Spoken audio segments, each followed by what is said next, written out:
गिरीश का सुनेगा गाना? गिरीश का सुना, गिरीश का सुनेगा।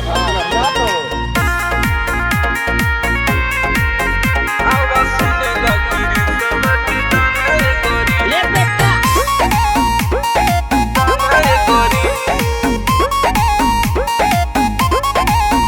काहे करताड़ू हमारा के मनाए गोरी आव सुनी लकीरी सवा के गाना ए गोरी आव सुनी लकीरी सवा के गाना ए गोरी छाई जई बुतु जानी है जमाना ए गोरी छाई जई बुतु जानी है जमाना ए गोरी आव सुनी लकीरी सवा के गाना ए गोरी आव सुनी लकीरी सवा के गाना ए गोरी।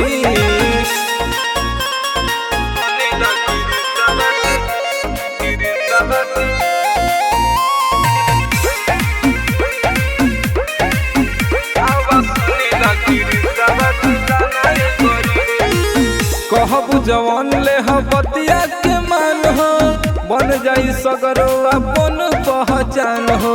गिरीश का सुनेगा गाना?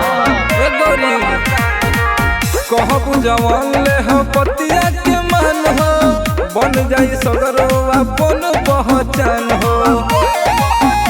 अपन गढ़ावा में वायरल होइबू माना ए गोरी अपन गढ़ावा में वायरल होइबू माना ए गोरी आवा सुनी लकीरी सवा के गाना ए गोरी आवा सुनी लकीरी सवा के गाना ए गोरी।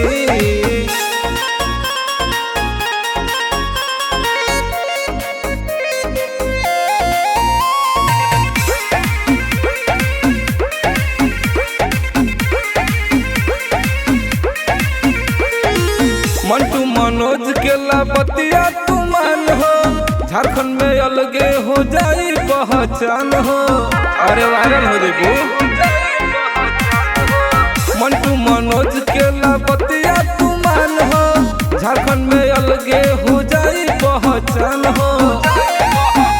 इहे चलता वे आज के जमाना ए गोरी इहे चलता वे आज के जमाना ए गोरी आवा सुनी लकीरी सवा के गाना ए गोरी आवा सुनी लकीरी सवा के गाना ए गोरी।